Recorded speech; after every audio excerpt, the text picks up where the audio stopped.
옛날 러시아에 아까끼의 미치라고 하는 사람이 살고 있었습니다. 이름이 이상하죠? 아까끼의 미치라고 하는 사람인데 이 사람에게는 인생의 목표가 있었습니다. 그건 뭐냐면 고급 외투를 하나 사는 것이 그 사람이 인생의 목표였어요. 그래서 열심히 일을 했습니다. 그리고 저축을 했습니다. 그래서 결국 80루블을 이제 손에 쥐게 됐어요. 그래서 그 돈을 가지고 이제 고급 외투를 결국 사게 됐습니다. 그런데 그 고급 외투를 가지고 집으로 돌아오는 도중에 그 외투를 강탈당했어요. 강도를 만나가지고 참 큰 충격을 받았습니다. 그 인생의 목표였는데, 그러니까 인생의 목표를 강탈당한 거나 마찬가지였어요. 그는 크게 절망 속에 빠져들었고 시름시름 앓다가 그만 죽고 말았다는 것입니다.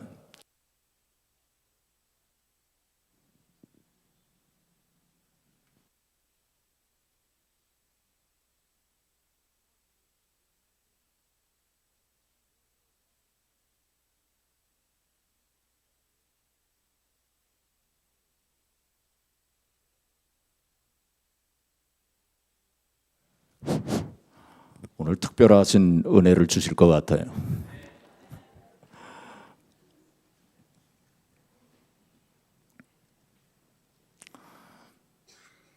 이 이야기는 고골리라고 하는 유명한 소설가가 있었어요.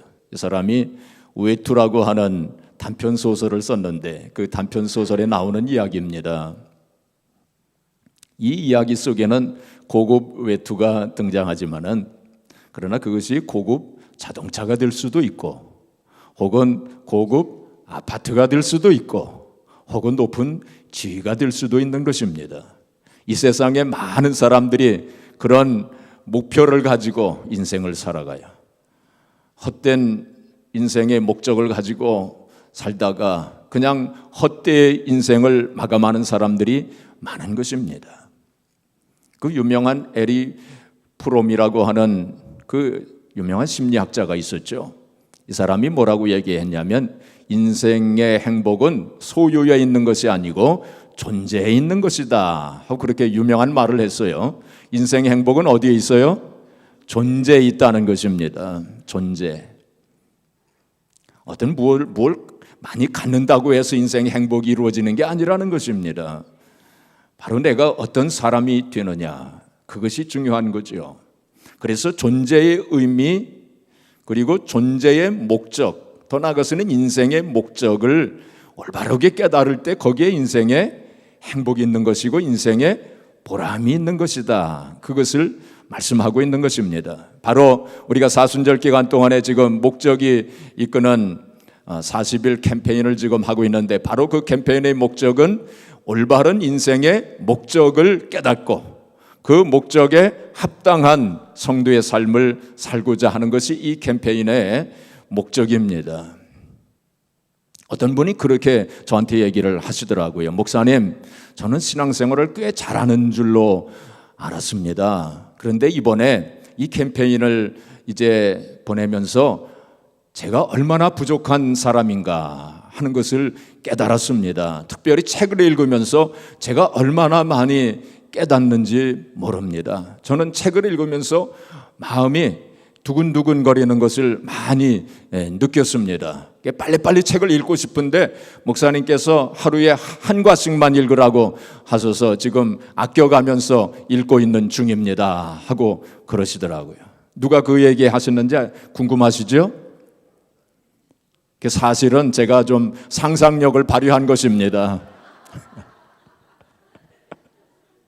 여러분들이 다 좀 그렇게 됐으면 좋겠다 하는 그런 마음으로 제가 좀 상상력을 발휘한 거예요. 아무튼 제가 여러 번 말씀을 드렸지만은 우리는 이 지구라고 하는 곳에 그냥 우연하게 아무 목적 없이 던져진 존재가 아니라고 하는 사실입니다. 그 유명한 철학자 중에 쇼펜하우어가 있죠. 쇼펜하우어. 이 쇼펜하우어가 맹목적 삶의 의지라는 말을 했어요. 그냥 사람들이 말이죠, 아무 목적 없이 맹목적 그냥 삶의 의지를 가지고 그냥 산다는 거예요. 아무 목적 없이 그냥 산다는 거예요. 그게 맹목적 삶의 의지, 아주 유명한 말이죠. 제가 예수님 만나기 전에 쇼펜하우어하고 니체에 심취해가지고 정말 나도 그냥 아무 목적 없이 그냥 이렇게 사는 거구나, 이런 생각을 하면서 허무주의에 빠진 적이 있었어요. 근데 그게 아닙니다. 우리는 분명한 목적이 있어요. 하나님께서 우리에게 분명한 목적을 우리에게 주셔서 우리를 창조하셨고 우리를 이 땅에 보내주신 것입니다. 그 목적을 깨닫는 것이 중요한 거죠. 첫 번째 목적이 우리는 하나님의 기쁨을 위하여서 계획되었다. 자, 한번 따라서 해보세요. 시작. 우리는 하나님의 기쁨을 위해 계획되었다. 아침에 금식들 하셨어요? 자, 우리 다시 한번 시작. 우리는 하나님의 기쁨을 위해 계획되었다. 하나님의 기쁨을 위해 계획된 거예요. 바로 그것은 예배를 통해서. 예배라고 하는 것은 뭡니까? 하나님 앞에 드리는 것이 예배라고 했는데 하나님께 뭘 드려야 된다고 그랬어요? 사랑을 드려야 된다고 그랬어요. 하나님께 우리의 사랑을 드리는 것이 예배다 그랬습니다. 그래서 우리가 하나님을 정말 사랑하는 마음으로 사랑을 드릴 때 하나님이 그 예배를 기뻐 받으신다. 그리고 또한 더 나아가서는 우리가 하나님을 사랑하는 마음으로 그리고 하나님을 위하여 하는 우리의 모든 생활 전체가 다 하나님 앞에 드리는 예배가 된다. 꼭 여기 나와서 예배 드리는 것만 예배가 아니라 우리의 생활 전체가 예배가 되어져야 된다. 하나님을 기쁘시게 하는 예배가 된다. 그 말씀을 드렸죠. 그 다음에 두 번째, 우리 지난 주일날 우리는 하나님의 가족으로 태어났다. 또 따라서 하겠습니다. 시작. 우리는 하나님의 가족으로 태어났다. 우리가 예수 그리스도를 믿음으로 말미암아 이제 구원을 받지 않았습니까? 우리가 이 세상에 태어났을 때에는 사람의 가족으로 태어났어요. 그러나 예수님을 믿어 구원받은 후에는 하나님의 가족으로 다시 태어나는 것입니다. 그래서 우리가 하나님의 가족이 되어서 우리가 교회 안에서 교제, 펠로십을 하지 않습니까? 우리가 함께 모여서 사랑의 공동체를 이루어서 교회를 이루어서 우리가 서로 거기서 사랑하고 헌신하고 그리고 나누면서 우리가 서로 세워주고 격려해주고 칭찬해주고 권면도 해주고 또 섬기고 그것이 교제라고 했습니다. 하나님께서 우리가 서로 사랑 안에서 함께 교제하기를 원하시는 바로 그러한 교제를 통해서 우리가 서로 배웁니다. 또 부딪혀 가면서 우리가 서로 배우고 영적으로 성숙해져 가는 것입니다. 그래서 소그룹이 필요하다 그랬어요. 우리가 소그룹에서 함께 나눔의 삶을 사는 것입니다. 그래서 예수님께서도 소그룹을 만드셔가지고 함께 다니시지 않으셨습니까? 그래서 인원수가 많으면 나눔이 안 이루어져요. 12명 이상 넣으면 안 됩니다. 소그룹은. 그래서 제 경험에 의하면 12명도 좀 많아요. 보통 6명, 7명이 적당합니다.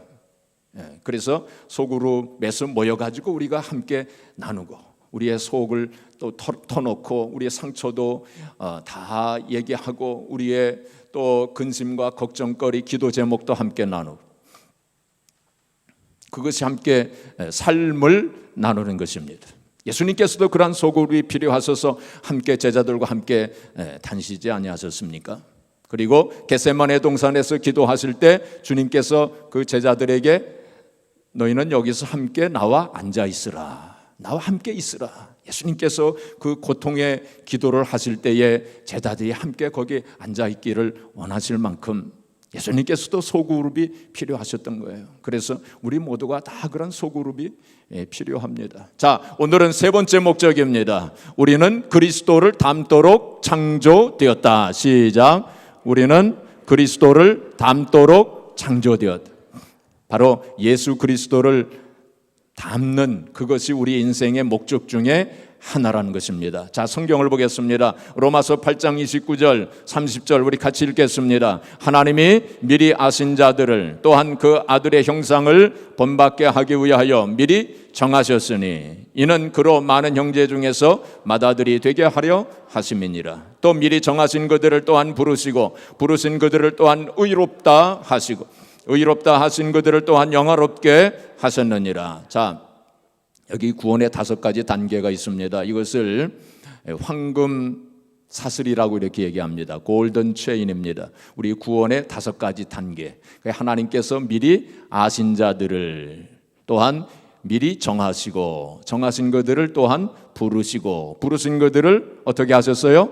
의롭다 하시고 의롭다 하신 그들을 영화롭게 하셨느니라. 이 5가지 단계, 이걸 황금사슬, 구원의 황금사슬입니다. 참 오묘한 하나님의 말씀인 것을 우리가 여기서 보게 되는데, 이 말씀 가운데서 그 아들의 형상을 본받게 하기 위하여 미리 정하셨다 그랬습니다. 그 아들의 형상을 본받게 하기 위하여, 그건 바로 예수 그리스도를 가리키는 거죠. 예수 그리스도를 닮도록 하시기 위해서 우리를 정하시고 우리를 부르셔서 하나님 백성으로 삼아주셨다, 그렇게 말씀한 것입니다. 바로 예수님의 인격과 성품을 담는 것, 그것이 우리 인생의 목적 중에 하나라는 것입니다. 바로 예수님의 인격과 성품을 담는 그것이 바로 우리는 성화라고 그렇게 얘기합니다. 성화. 자, 성경을 한번 보겠습니다.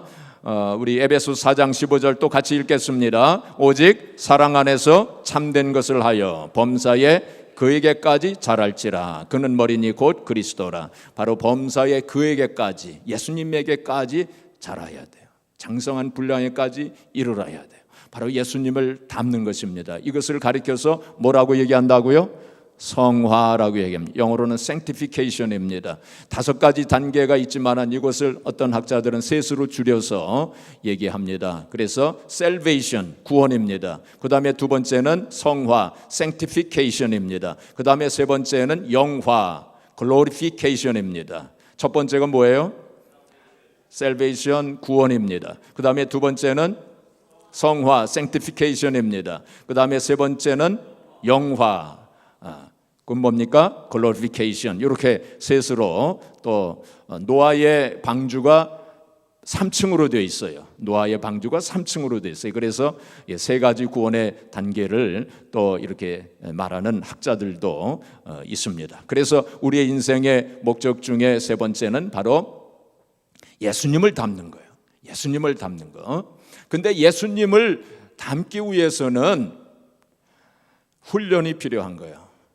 첫 번째는 예배, 2번째는 교제, 그 다음에 3번째는 훈련입니다. 바로 훈련이 필요한 거예요. 우리가 구원을 받기 위해서 우리가 노력이 필요하지 않습니다. 바로 하나님의 은혜로 우리가 다 구원받지 않습니까? 그런데 성화, 예수님을 닮기 위해서는 우리의 노력이 필요해요. 2번째 우리 단계에서 성화에서는 바로 훈련이 필요한 것입니다. 훈련이 필요해요. 그냥 이루어지는 게 아닙니다. 예수님을 닮는 게 그냥 예수님 믿고 구원 받았다고 해서 바로 예수님을 닮으면 얼마나 좋겠어요. 그러나 그렇지 않다는 것입니다. 과정이 필요해요. 과정. 훈련이 필요합니다. 그것을 제자 훈련이라고도 말합니다. discipleship입니다. 첫 번째는 예배, worship입니다. 2번째는 fellowship입니다. 교제. 그 다음에 3번째는 discipleship입니다. 제자 훈련. 그래서 전부 ship이 들어가죠. 그래서 우리가 예수님을 닮기 위해서는 훈련이 필요해요. 김연아 선수가 피겨스케이팅에서 금메달 따지 않았습니까? 자, 그런데 이 피겨스케이팅 그거 하는데 얼마나 훈련을 했겠어요? 그가 그런 말을 했어요. 한 동작을 배우는데 10,000번을 연습했다고 그랬어요. 10,000번. 그게 얼마나 넘어지기를 많이 했겠어요. 그런 훈련이 필요한 것입니다. 우리가 예수님을 닮기 위해서도 그런 훈련이 필요한 거예요. 하나님께서 우리를 훈련시키시는데 세 가지 도구를 가지시고 훈련시키세요. 세 가지 툴을 가지시고 우리를 훈련시키는데 첫 번째가 뭐냐면 말씀입니다.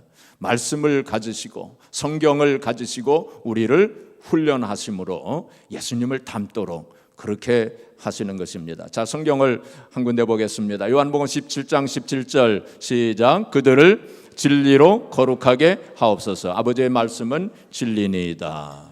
말씀으로 우리를 거룩하게 해달라고. 예수님께서 십자가를 지시기 전 대제사장의 기도를 하신 것이 요한복음 17장 아닙니까?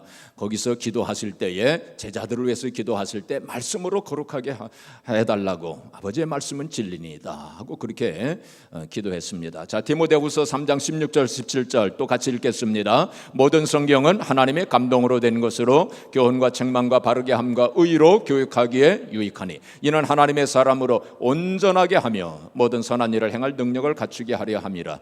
이게 하나님의 말씀 성경을 통해서 우리를 온전하게 해주신다.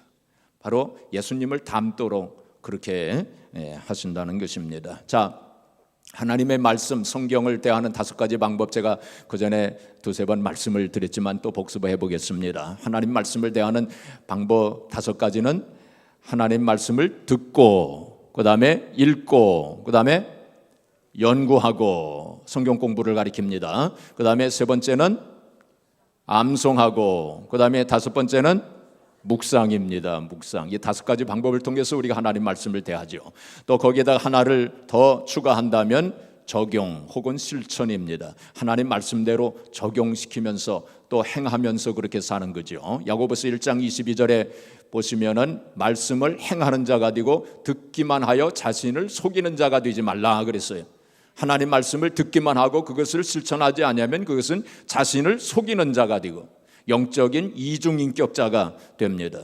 신앙생활을 하는 가운데 그렇게 되기 쉬워요.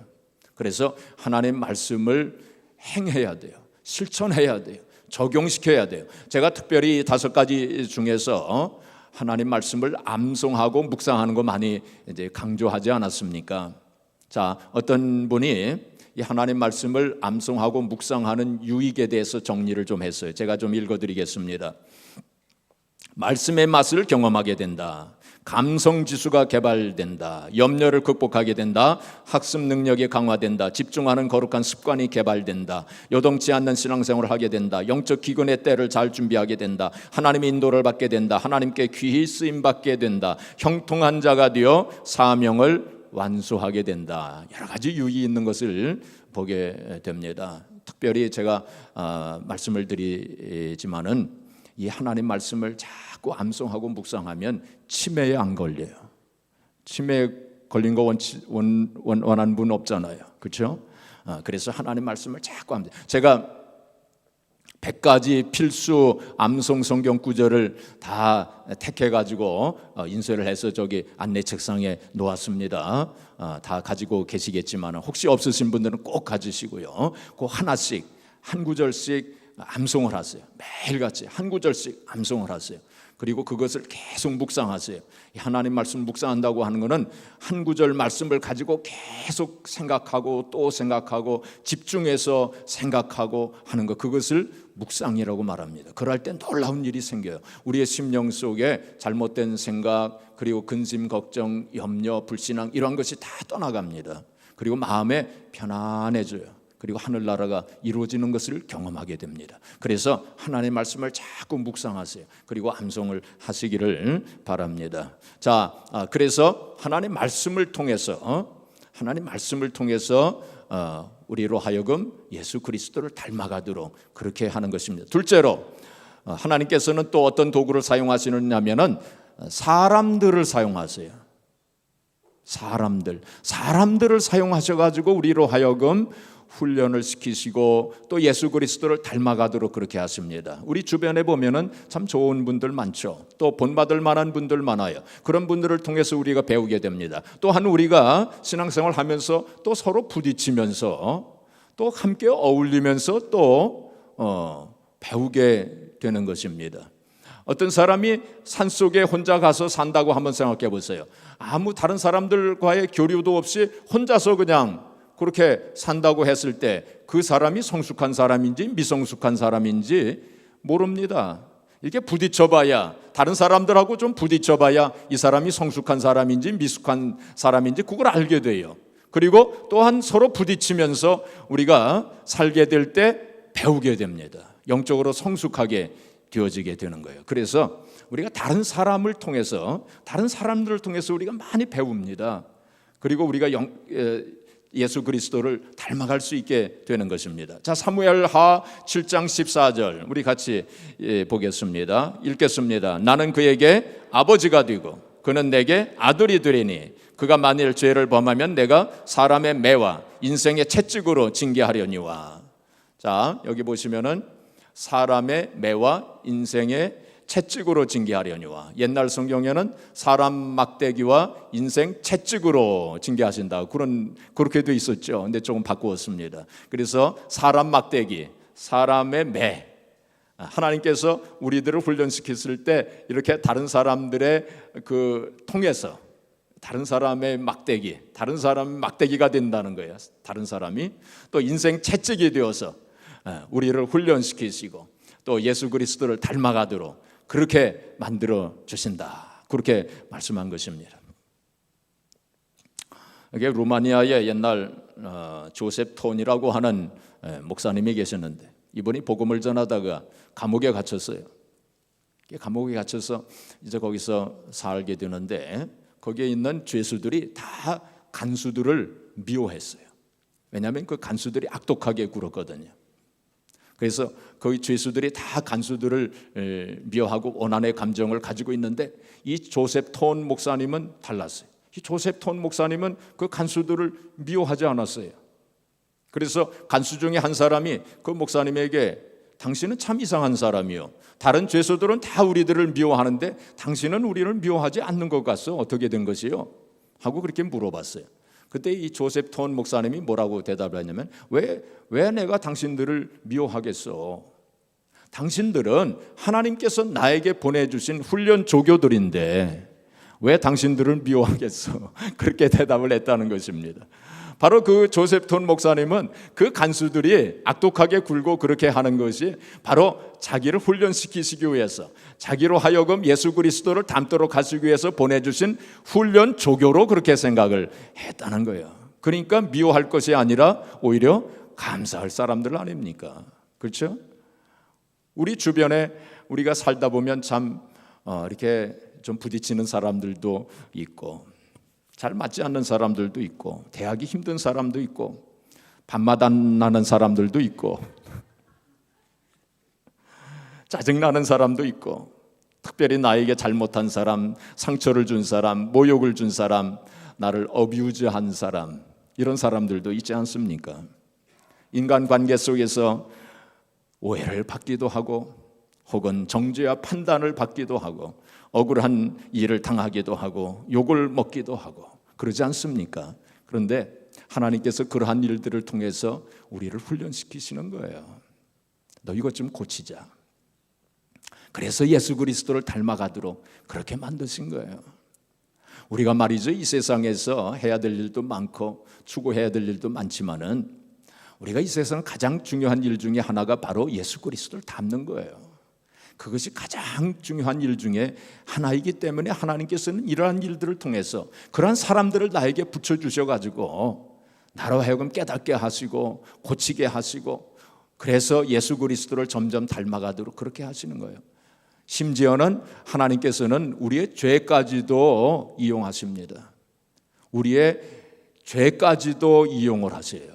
물론 하나님께서는 우리의 죄를 미워하시지만은 우리가 죄를 지은 그것까지도 이용하셔가지고 우리로 하여금 예수 그리스도를 닮아가도록 그렇게 하셔요.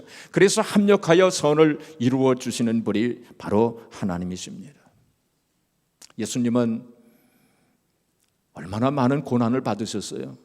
참 말할 수 없는 모욕과 조롱과 멸시를 받지 아니하셨습니까? 매를 맞으시고 침뱉으심을 당하시고 그리고 또 십자가의 그 고통을 짊어지시지 아니하셨습니까? 바로 그러한 가운데서 주님은 인내하셨어요. 참으시고 또 참으셨습니다.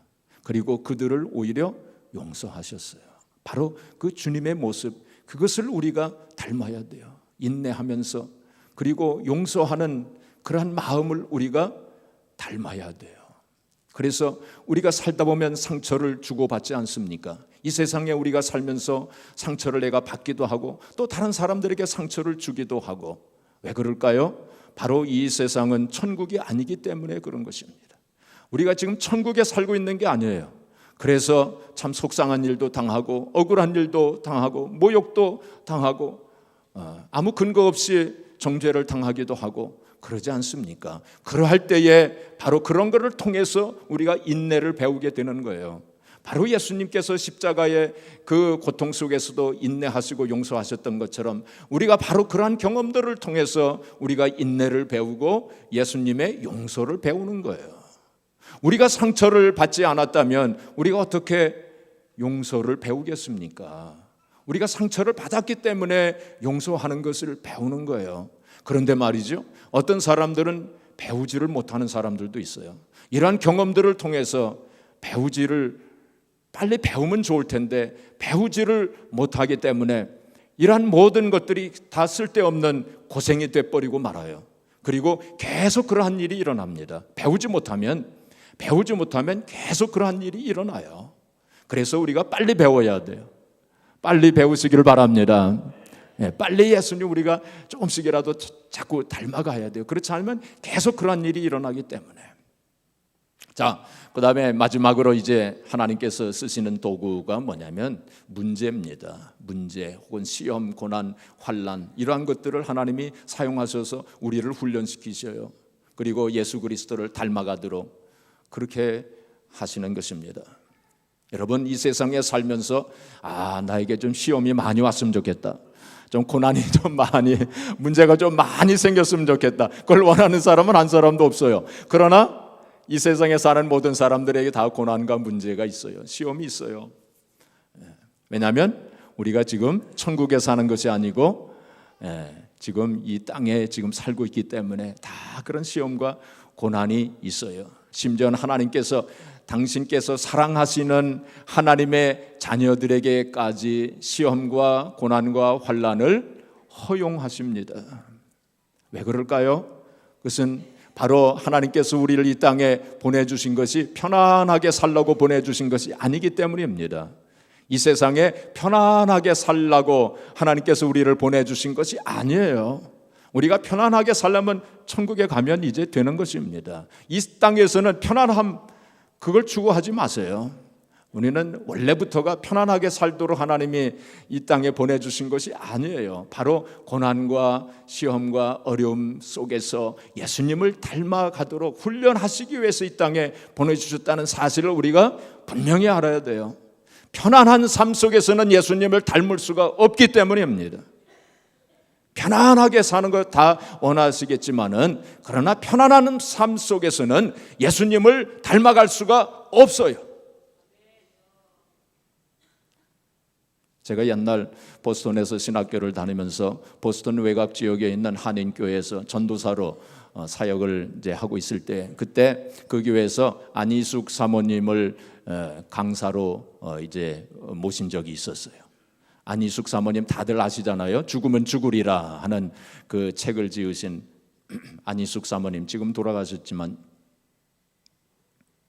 이 안희숙 사모님을 이제 강사로 초청을 해가지고 간증 집회를 이제 하는데, 이 안희숙 사모님을 어떤 집사님 한 분이 이제 픽업을 하기로 했어요. 이제 픽업을 하기로 했는데 약속 시간보다 한 20분 정도 늦었어요, 사정에 의해서. 근데 그날이 좀 추운 날이었습니다. 그 안희숙 사모님이 LA에서 사셨잖아요. 그 LA 따뜻한 곳에서 사시다가 보스턴 그 추운 날씨, 거기에서 20분 동안을 밖에서 벌벌 떨면서 이제 기다리셨던 모양이에요. 그래가지고 나중에 그 얘기를 이제 하시더라고요. 뭐라고 얘기냐면, 하나님께서 나에게 이런 고난을 주신 것은 내가 좀 더 고칠 것이 있어서 그런가 봅니다. 그렇게 얘기를 하시더라고요. 뭐 큰 고난은 아니지만 밖에서 아마 20분 동안 벌벌 떨면서 참 고생을 많이 하셨던 모양이에요.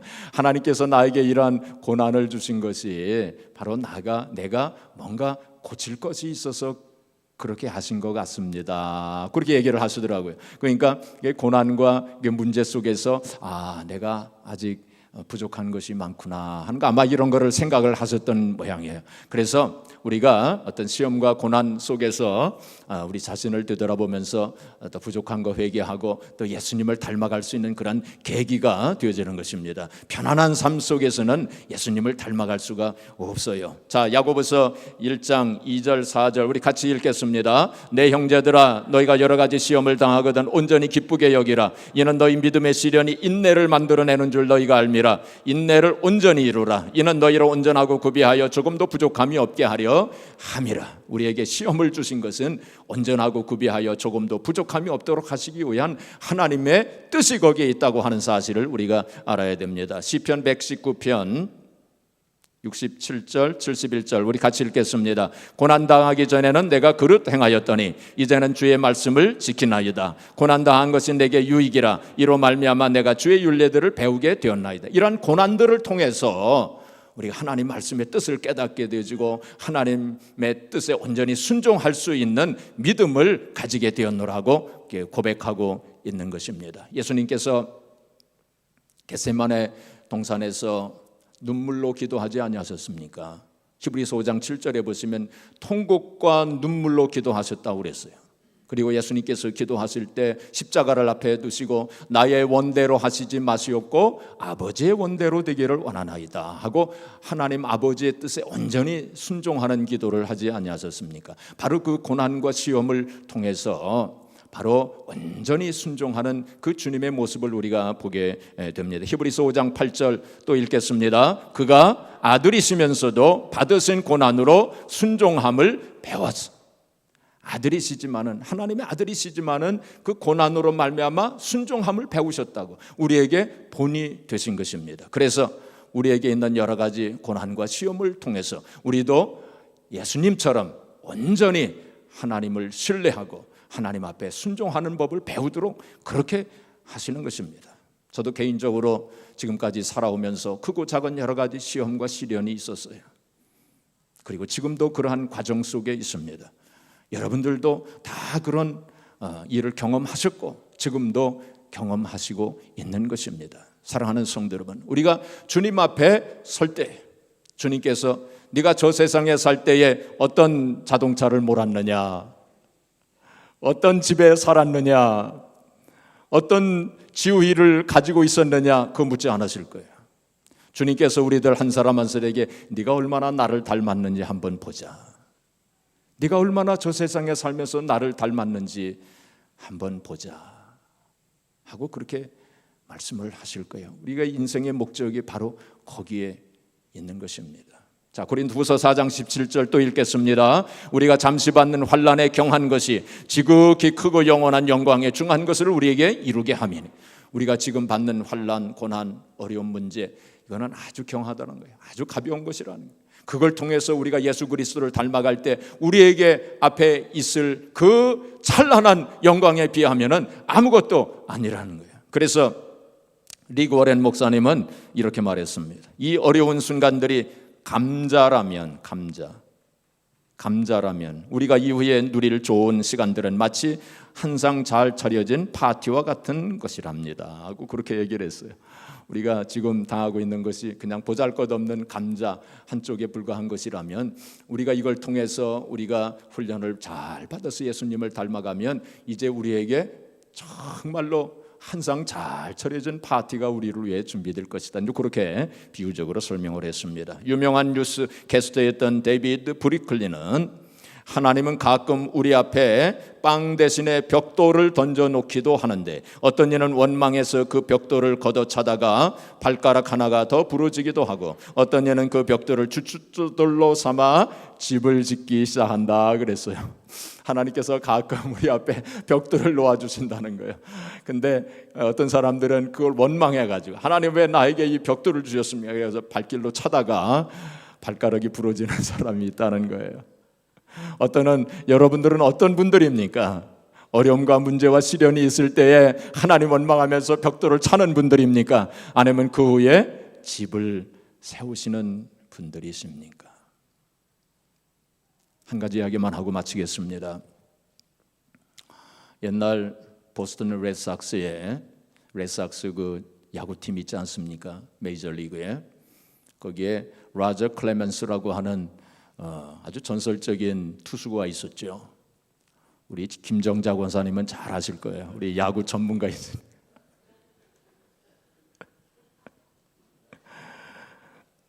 이 레드삭스하고 양키스가 앙숙인데, 자, 이 라저 클레멘스라고 하는 아주 전설적인 강속구 투수가 있었어요. 근데 이 사람이 보스턴에서 이제 선수로 뛰다가 나중에는 휴스턴 애스트로스 그 팀에 이적을 해서 거기서 이제 은퇴를 했죠. 근데 거기 휴스턴 애스트로스에 있는 동안에 한 번은 그 애스트로스의 마이너리그 있지 않습니까? 마이너리그 팀 선수들에게 이 라저 클레멘스가 투수한 적이 있었어요. 공을 던진 적이 있었어요.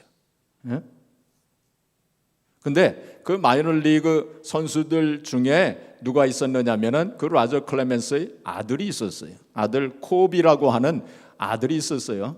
그래서 라저 클레멘스 그 아빠가 그 아들에게 공을 던졌습니다.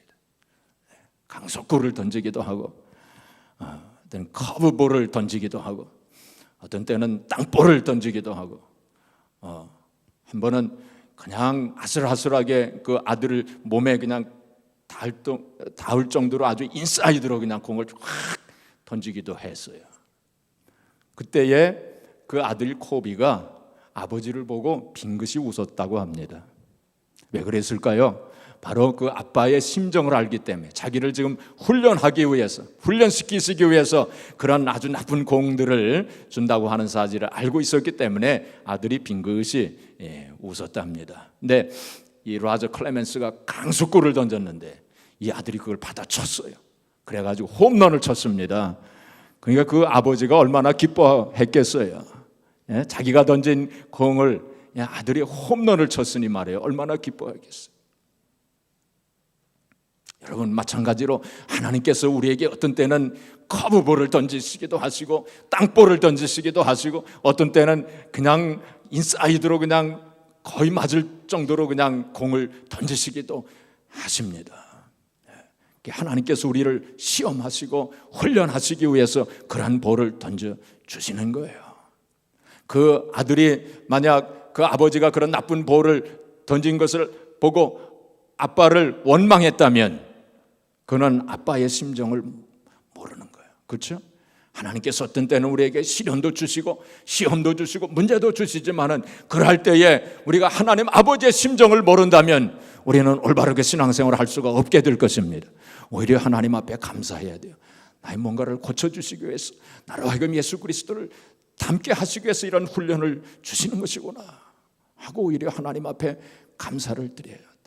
사랑하는 성도 여러분, 우리가 이 세상에 살면서 참 여러 가지 어려운 일도 많이 당하는데 우리가 이 세상에 사는 목적 중에 하나가 바로 예수 그리스도를 닮도록 하는 데 있다는 사실을 우리가 명심하고, 우리가 하나님의 말씀을 통해서 그리고 또 다른 사람들을 통해서 다른 사람들하고 좀 부딪히면서 우리가 예수 그리스도를 닮아가야 돼요.